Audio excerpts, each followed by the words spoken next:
Hi friends, जेडीपीएल team आप सभी का वेलकम करती है। और आज के इस स्पेशल वीडियो में हम बात करेंगे ऑडियो लिंगुअल मेथड को लेकर के।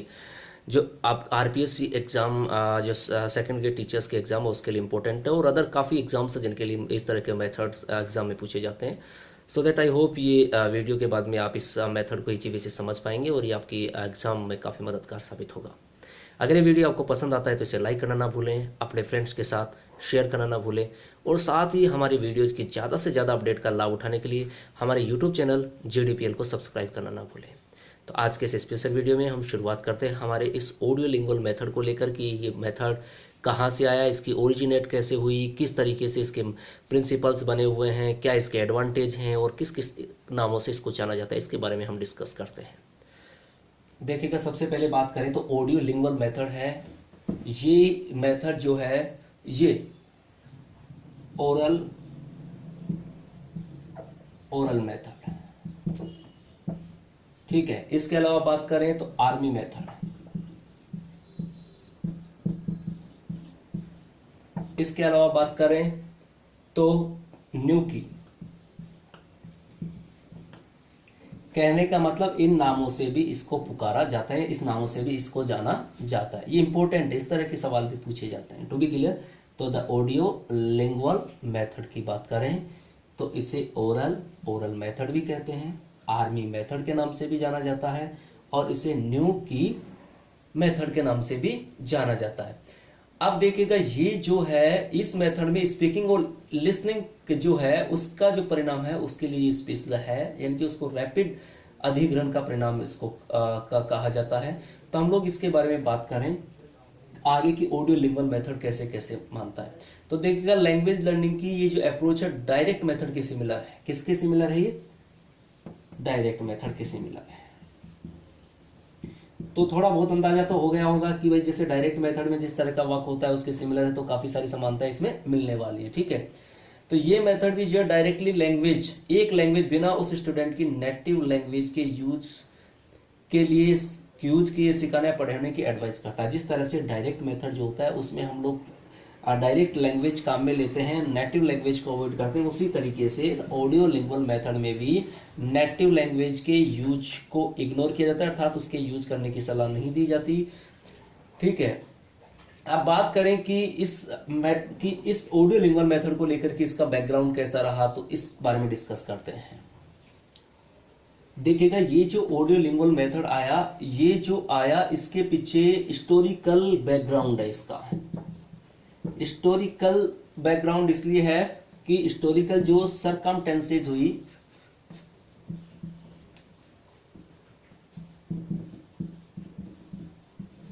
उनकी वजह से ये मेथड सामने आया।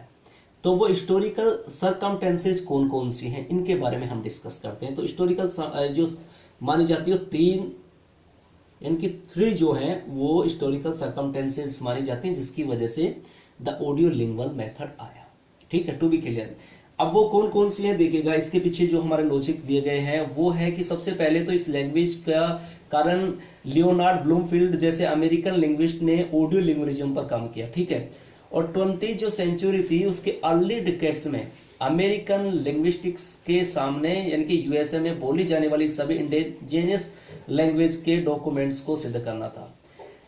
अब उस वक्त क्या था, जो ट्रेंड नेटिव टीचर्स थे जो नेटिव लैंग्वेज के थियोरेटिकल डिस्क्रिप्शन देते थे, या उनकी कमी के कारण लिंग्विस्टिक को ऑब्जेक्शन पर ही उन पर विश्वास करना पड़ रहा था, तो ऐसी कंडीशन थी। और फिर दूसरी बात, ओरल लैंग्वेज पर स्ट्रॉन्ग फोकस भी डेवलप हुआ इसके कारण। मगर सबसे ज्यादा जो माना जाता है ये ऑडियो लिंगुअल का जो सबसे इंपॉर्टेंट कारण माना जाता है वो वर्ल्ड वार माना जाता है। कौन सा माना जाता है? World war. यानी कि 3 सरकमटेंसेस थी, जैसा कि उन्होंने सर्वे किया, बट उन्हें उन पर भरोसा करना पड़ा। किंतु जो स्पेशल जो रीजन बात करें इसका, तो इसमें वर्ल्ड वॉर जो सेकंड हुआ था वो भी रीजन माना जाता है 3 कारणों में से, ठीक है। और वो क्या था कि सोल्जर्स को जैसे बाहर सर्विस के लिए जाना पड़ा, अमेरिकन जो सर्विसमैन थे उनको बाहर अलग अलग कंट्रीज में जाना पड़ा, तो एट दैट मोमेंट ऐसी उपस्थिति हुई कि वहां पर जो लैंग्वेज के बारे में तो दिक्कत आएगी ना, तो इस वजह से भी इसके हिस्टोरिकल यानी कि ये भी परिस्थिति मानी जाती है कि ऑडियो लिंगुअल मेथड सामने आया।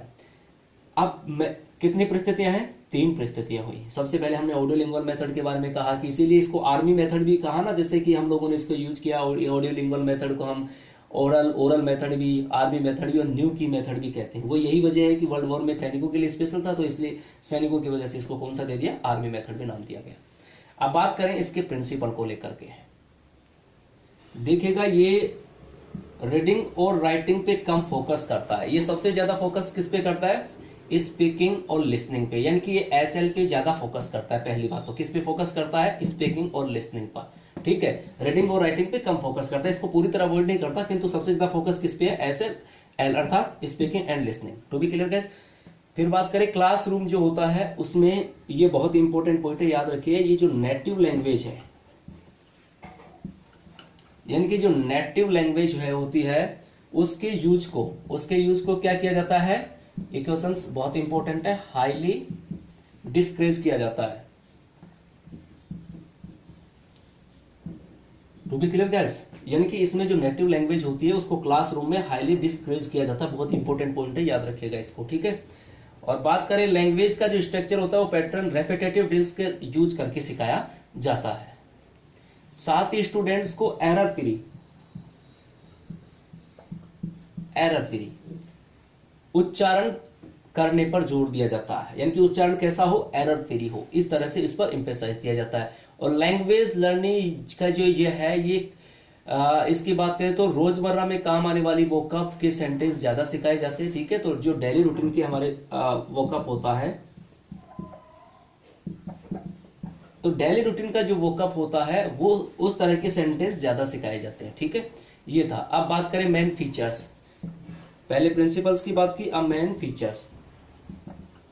फीचर्स को लेकर के अगर बात करें तो मेन फीचर्स में देखोगा, सबसे पहले हमारे प्रिंसिपल में एक बात तो आई चुकी है कि इसमें क्या होता है कि जो राइटिंग और रीडिंग होती है, यानी कि WR जो होती है, उसको नेग्लेक्ट नहीं किया जाता, किंतु सबसे ज्यादा किस पर फोकस दिया जाता है, इस लिसनिंग और स्पीकिंग, यानी कि स्पीकिंग और लिसनिंग जो है ना, ये दो पर ज्यादा फोकस दिया जाता है। कौन से में, ऑडियोलिंगुअल मेथड में।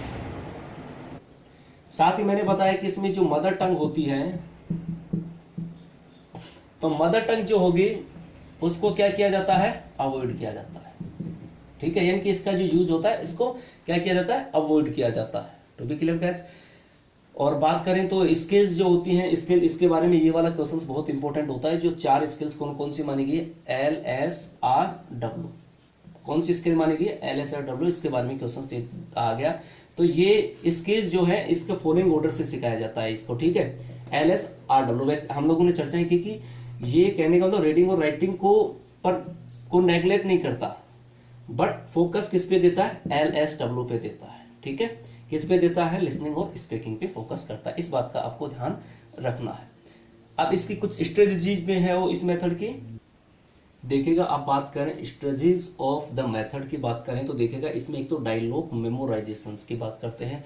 स्टूडेंट को क्या होता है, एक शॉर्ट डायलॉग याद करने के लिए दिया जाता है, ध्यान से समझना, शॉर्ट डायलॉग याद करने के लिए दिया जाता है।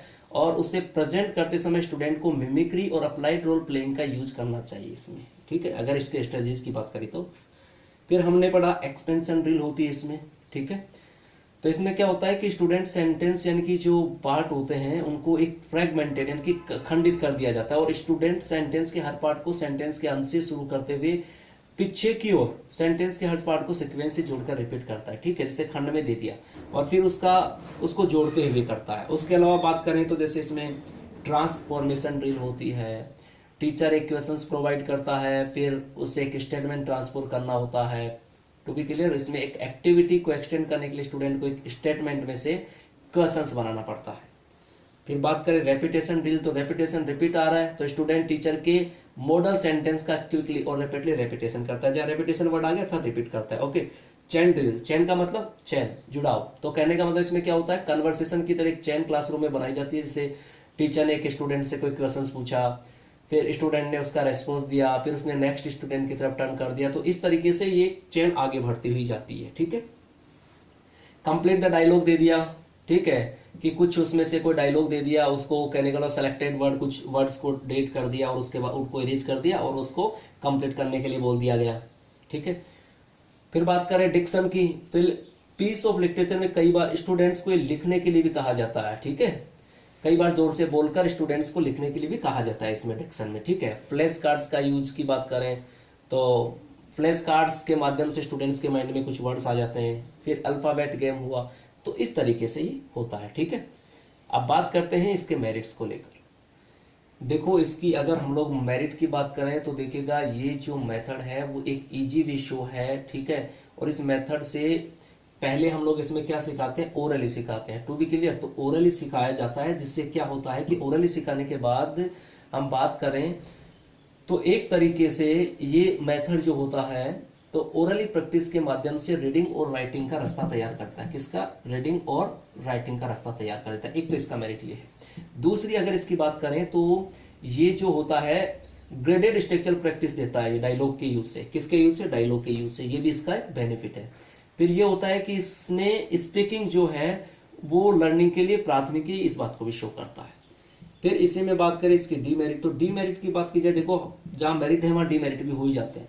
तो इस मेथड में एक तो ये जो है ये लोअर क्लासेज जो होती है उनके लिए सूटेबल है, ठीक है। ऐसा माना जाता है कि लोअर क्लासेज के लिए ज्यादा सूटेबल है, ठीक है। फिर इस मेथड में वेल सेलेक्टेड सेंटेंस पैटर्न ही सिखाए जाते हैं। ये भी इसका क्या है, डीमेरिट। अभी जैसे हमने देखा था कि इसमें सबसे ज्यादा ऐसे वर्ड के माध्यम से सेंटेंस सिखाए जाते हैं जो हमारे रोजमर्रा में काम में आते हैं। ऐसा हमारे पास में आया था, ठीक है। तो कहने का मतलब इस पे एक इसका ये कि वेल सेलेक्टेड सेंटेंस पैटर्न सिखाए जाते हैं, ठीक है। ये भी इसका क्या है, पॉइंट है। और फिर इस मेथड में टीचिंग और टेस्टिंग के हर स्पेयर को अप्लाई करना भी बड़ा दिक्कत भरा होता है, टू बी क्लियर गाइस। और फिर ये मेथड है रियल लाइफ सिचुएशन क्रिएट करने के लिए इसमें बहुत सारी मटेरियल एड्स की रिक्वायर्ड पड़ती है। ये भी इसका क्या है, डीमेरिट है। तो गाइस इस वाले वीडियो में हमने द ऑडियो लिंगुअल मेथड के बारे में कुछ इंपॉर्टेंट जो फैक्ट्स हैं उनको लेकर के डिस्कस किया है, जो एग्जाम की दृष्टि से इंपॉर्टेंट है। आई होप ये वीडियो आपके लिए मददगार साबित होगा। अगर ऐसा होता तो इसे लाइक करना ना भूलें, अपने फ्रेंड्स के साथ में शेयर करना ना भूलें, और साथ ही ज्यादा से ज्यादा अपडेट का लाभ उठाने के लिए हमारे यूट्यूब चैनल GTPL को सब्सक्राइब करना ना भूलें। Thank you for watching this video.